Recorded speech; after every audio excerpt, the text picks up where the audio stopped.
Jambo ba Africa, mimi ni King, nina furaha kukutana na wewe. Asante kwa kutazama King's So. Ladies and gentlemen, today we're talking about the president of the Youth League of the ANC, Collen Malatjie, who had a short press briefing after the NEC meeting from the Youth League structure. Now, it was very interesting, some of the things that he said, and I want us to break them down because he did speak about, that situation that happened in the NYDA, cross-examination of shortlisting candidates for the board of the NYDA, and why he thinks that the EFF is trying to score soft points by, attacking their treasurer general. He also spoke about, AfriForum and Donald Trump, how he feels about how South Africa should handle it. And he actually said that the EFF must stop fighting the ANC and join them in putting pressure on the government to open a case against AfriForum.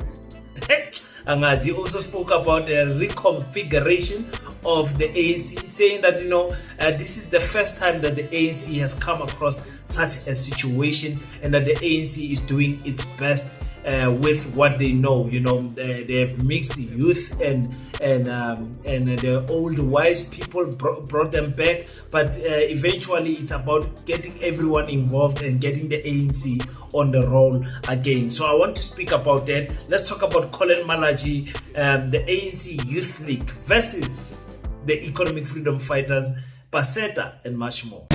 Welcome to King Said So, Africa's one land, one language, one currency, one army on King Said So. Africans can unite. Your Pan-Africanist podcast. Enjoy.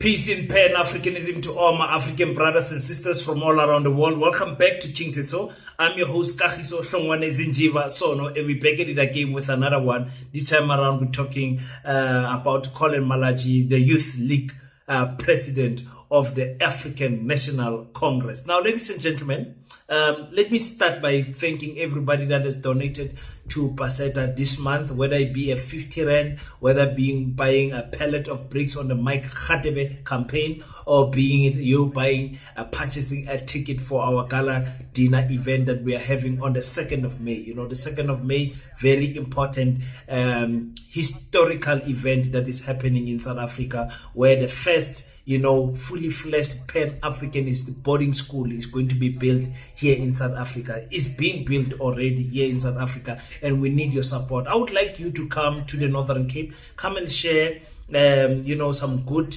beverages with us, some good food with us, and let's share a networking session and talk about what we want to do for the future of our children. It's very important that you come. So go on www.paseta.co.za to purchase a ticket there. Bring your partner, bring your friend, bring everyone. There was someone that was saying from the Western Cape that he's bringing both his wives. And I said, come.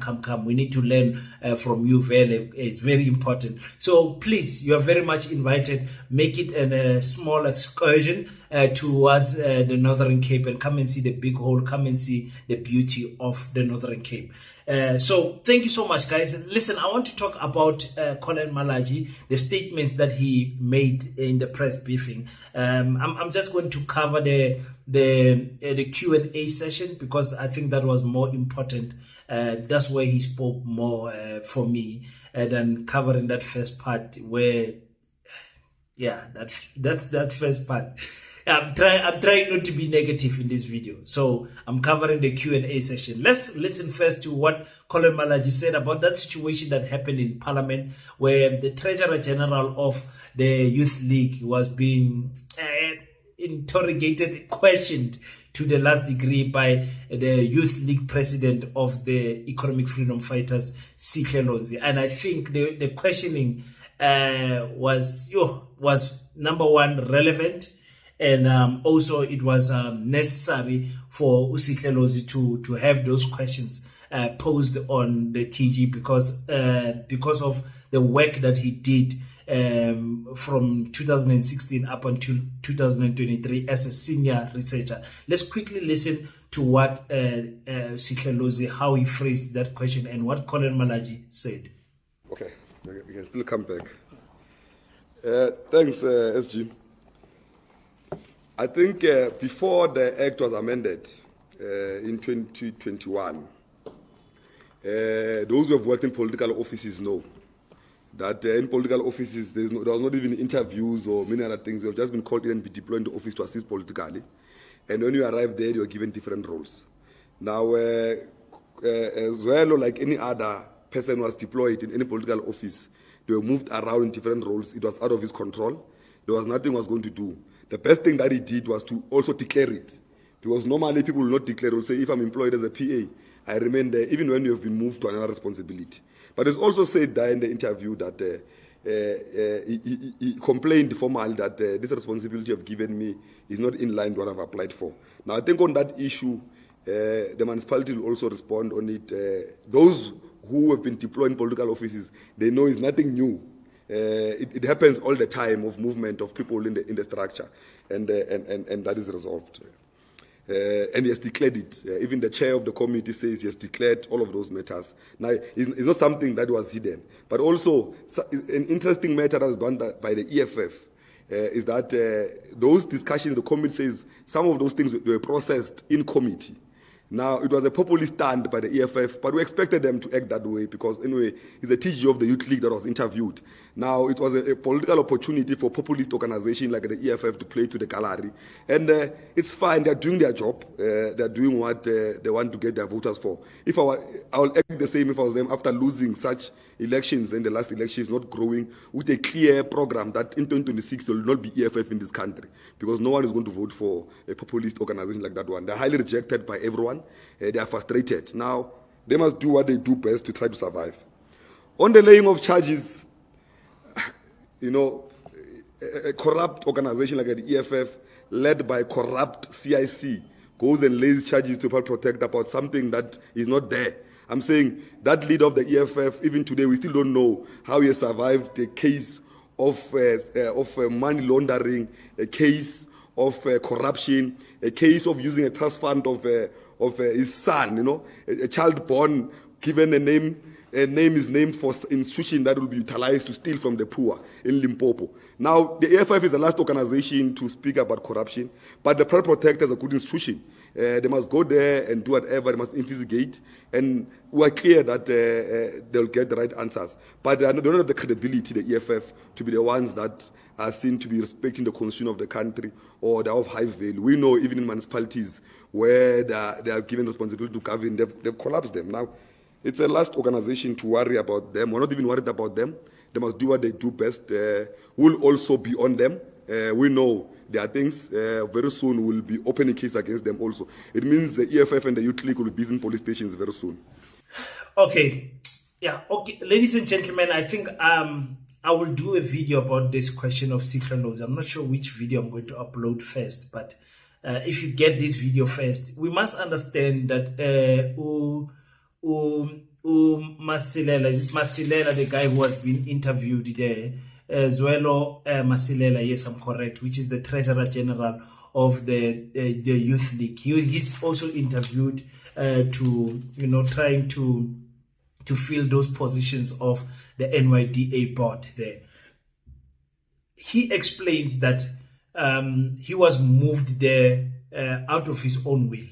Out of his own, out of his will. It was not in his will to go there. Collen Malatjie says in a political office, there is no interviews, you just get deployed there. I mean, how can you say things like that? Even in a political office, we must aim as African people to get the best candidates ever. You can't say without interviews, people are moved. Unfortunately, what Collen Malatjie is saying is also true. It's like I said in the other video, it's a reflection of what is happening everywhere. It's not just in the ANC. Every political party, we find ourselves in this situation. You go to the Western Cape, you'll find it in the DA. We are seeing it nationally where ministers of ministries of departments are matriculants, and you have people with the vast knowledge who can get those jobs because it is seen as political deployment positions. So a person getting a salary from 2016 to 2023 of a senior researcher with no qualification. By no qualification we mean matric, because in South Africa a matric, you're as good as not educated when you have matric, because matric is just a crash. So when you look at the type of qualification, the type of modules that you're going to study when you do senior research, you're gonna study meta-analysis, you're gonna study scoping review, you're gonna study presentation, presenting your research, you're gonna study data analysis. That's what a senior research actually is going to study. So you can't go from matric to that type of a technical, technical, position where you need to know the work. You can't guess it. You see, so going from a PA to a senior researcher, the salary is not the same. Senior researchers are getting anything from 600 to 1.2 million, depending on where you are deployed in South Africa. So it was, it's really a serious issue there, earning money. And like I said, I did explain it on the other video, but I did not buy the explanation that Masilela gave there, that it was out of my will. For 2 years I've been complaining, not being given the tools to operate in that kingdom. But in political offices, this is the type of nonsense you have. We saw Gayton McKenzie deploying comedians into parliament and then later on taking them out. We saw Gayton McKenzie putting 21-year-olds in parliament, and then later on, 2 months, 3 months down the line, recalling those people, because you have to have some type of knowledge. You can't just put in anyone just because, and him attacking the EFF, saying the EFF is a popularist organization because they are opening a case to ask the public protector to investigate what was happening there during this period of 2016 to 2023. And I think the EFF doing that, this is going to damage the opportunity for Umzwelo to actually be employed, because there will be an investigation under his name, a flag under his name. So they will not employ him, because they will say, no, we are waiting the outcomes of the investigation. So we are all questioning how they got to this short listing and why the ANC people are there and everything. But anyway, Sizatin Bafeti, Collen Malatjie says the EFF is corrupt. It's a corrupt political party. The leader is corrupt, and every municipality they were given a chance to lead, they collapse. I wonder what is he talking about. I wonder what is he talking about. Collen Malatjie just attacking the EFF there without any reason. But anyway, that is how Collen Malatjie is. We have come to know him. And I was also very interested to hear what is the ANC Youth League stance when it comes to Donald Trump, when it comes to AfriForum. What do they say? Is there any position that they are standing on? How aggressive are they going to be in terms of rebuking what AfriForum is saying? What type of words are they going to use when they speak about Donald Trump? Are they going to be aggressive, or are they going to be semi-passive? Just to say, no, we are losing money, AGOA, PEFA, we know what is going on, it is unfortunate, and all of those things. Or are they going to be strictly, aggressive to rebuke what AfriForum is doing? So let's listen to what Collen Malatjie said on that regard. On the issue of Donald Trump withdrawing funds, it's unfortunate, because those funds, a lot of people depend on them. HIV and AIDS was a big crisis in this country. We would have wanted them to be engaged, and that we need all the support in this country, especially now when we are facing fiscal problems, and especially now with the high level of inequalities and the problems we're facing with the slow-growing economy. We can't afford a situation whereby some of the funds are moved back. I think the president of the country and the minister, we've got a very fast minister who's young, Comrade Amola. He must go and try to engage the embassy, everybody else. Let's do everything in our power to secure the little that we have. Afro Forum, Donald Trump offered them refugee camps there in the USA. We're ready to release them, that they must go. But they know they're living better in South Africa. They will never agree to go and stay in the USA supported by Donald Trump, because here in South Africa, they own 87% of the land. Now, they want to threaten us with Donald Trump, knowing very well that they're the biggest beneficiary of land theft here in this country. Now, if Afro Forum doesn't want to work with us to build this nation and unite everyone, they are free to leave and go to the USA. But if they want to work with us, they must come and engage the youth league. They must not rush to the USA. They must come and engage the youth league here, and we engage with them on how best we can make sure that we restructure, we distribute the land, they assist us to also restructure the economy to benefit majority. If they truly love South Africa, they must play a role to assist us to resolve the socio-economic problems caused by apartheid, which they are beneficiaries of. Now, when our doors are open here in the Tulaus, than them taking a flight, going to the USA, which will not assist them with anything. They must urgently come to Tulaus and engage with the ANC and say that how best can we make sure that because Afrikaners have nowhere else to go than being here in South Africa. I'm sure a lot of Afrikaners don't want to associate with Afro Forum anymore. The only place where Afrikaners are free to exist is in South Africa. Now, they don't exist in the USA. There's no Afrikaners in the USA. They're here in South Africa. Now, I'm sure by now, many Afrikaners who love South Africa will not agree with what Afro Forum is doing. We're saying Afrikaners must rise everywhere and fight for a non-racial society and fight that the gains of democracy must not be reversed. Afro Forum must not be utilized to put blacks and whites against each other when the ANC has worked overtime to unite and build one nation in this country. Now, we're inviting all Afrikaners who are ready to engage with us on the economic issues that we're engaging on how to distribute the wealth of this country. They must come forward, and we're ready to engage with them. Thank you. Okay, yeah, this response was an okay-ish response from me.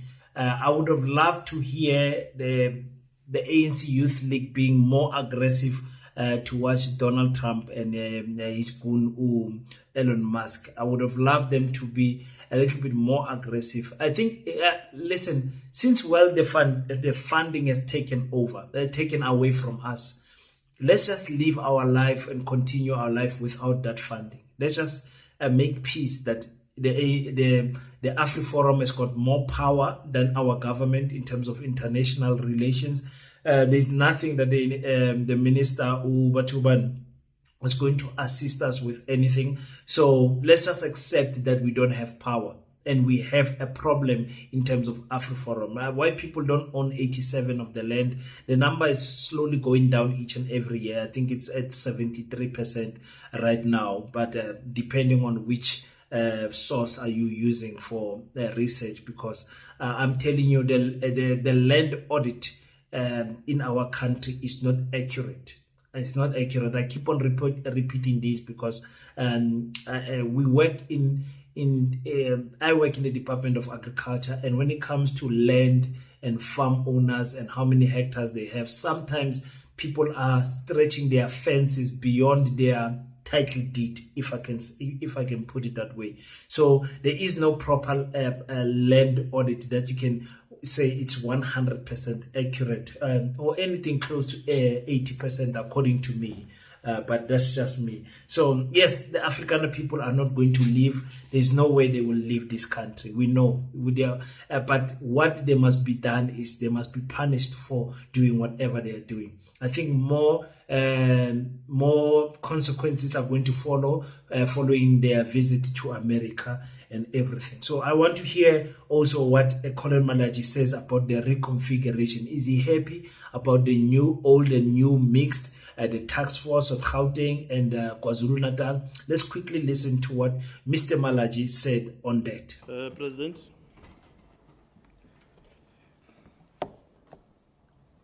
Look, on the issue of the old being included in the restructuring of the provinces, we're dealing with an abnormal situation in KZN. Let's start with KZN, where the communities and society there, research tells us that they want certain caliber of leaders to lead the Western movement. And we believe that the likes of Jeff Khateb and Mabuya Kulu right people to lead the ship and engage communities, royal councils, traditional leaders, but also ordinary society to bring back our support. Because they've got a history also of when the ANC was at its lowest in KZN.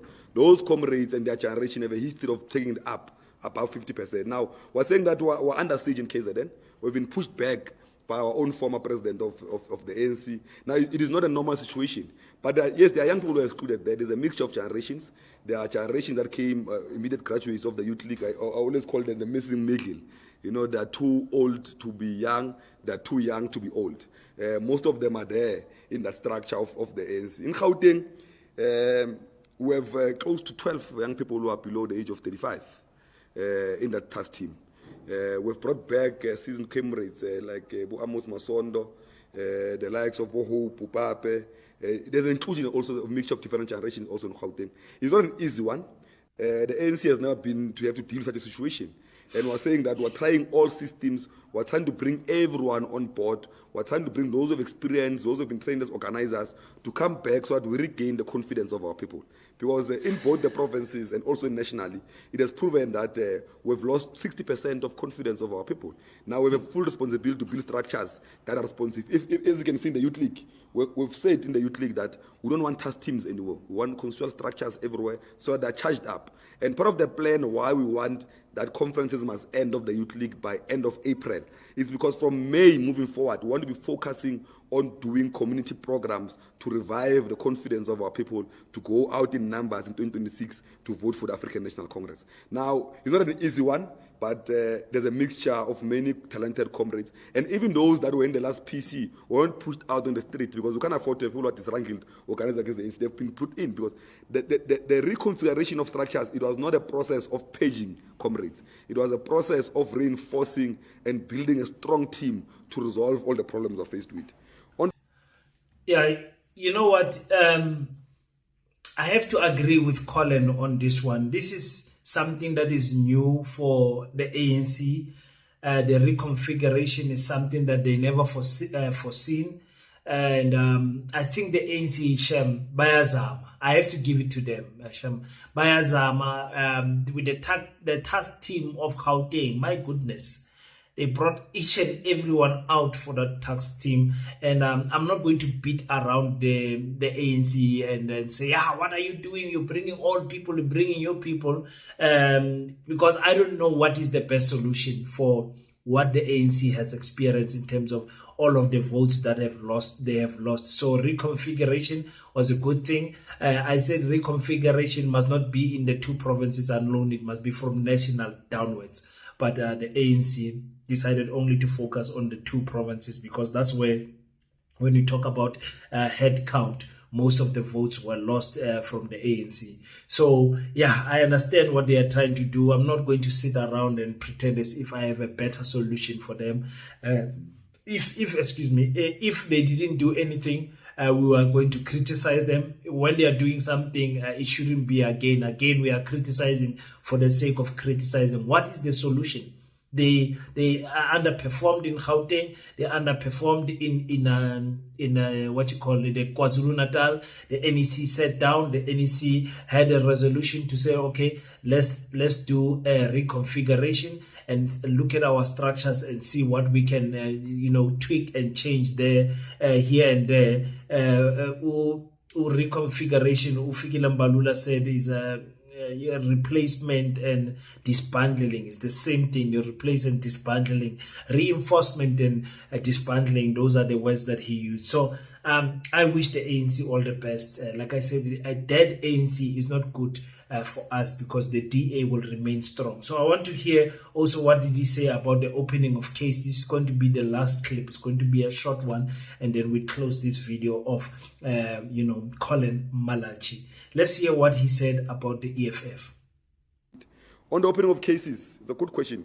Than EFF going to open the case to the Public Protector or reporting, they will rather join hands and will push pressure on the state to open a case against AfroForum. I fully agree. What AfroForum is doing it's a crisis. They want to collapse this country, utilizing all elements to destroy what South Africa has been built for, going against the unity and the principles and the values that we are doing to build this country. Now, then people focusing on other things that don't matter. We must be focusing on how do we push back elements in AfroForum who want to take us back to apartheid. Thanks. Yeah, you know, yeah, he's right, it is wrong, but yeah, the EFF, the ANC does not need the EFF to pressure government to open a case against AfriForum. I don't know why does he want to depend on the EFF. He's saying the EFF is a dying political party. It will not exist in 2025 and all of those things. But then you want the EFF to support you. That's why I say politically, strategically, so Collen Malatjie is not so clued up. He sounds like an emotional young man, so they need to control him in that regard. But I don't see why the ANC Youth League can organize a march against AfriForum. I don't know who's waiting for someone to organize what. The ANC Youth League are doing absolutely nothing. I think they will gain some points if they organize a national march against AfriForum. I'm not sure where AfriForum's offices, headquarters are, or somewhere, or I don't know, maybe organize the march to go to Orania, or do something.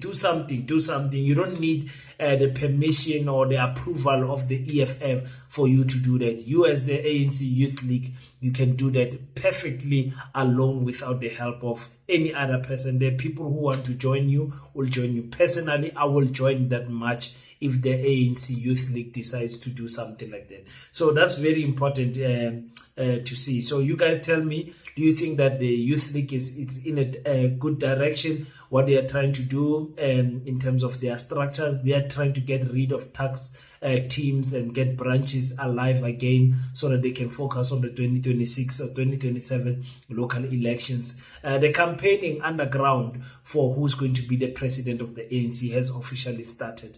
We saw Tokyo and Tate Sekhwale, endorsing Paul Mashatile so early, far away from that conference of the ANC. But the battleground has been drawn. Thank you so much, guys, for giving me your time. Until we meet again, don't forget to pray. But after you pray, stand up, African child. Do your best so that God can do the rest. Peace in Pan-Africanism. I salute you.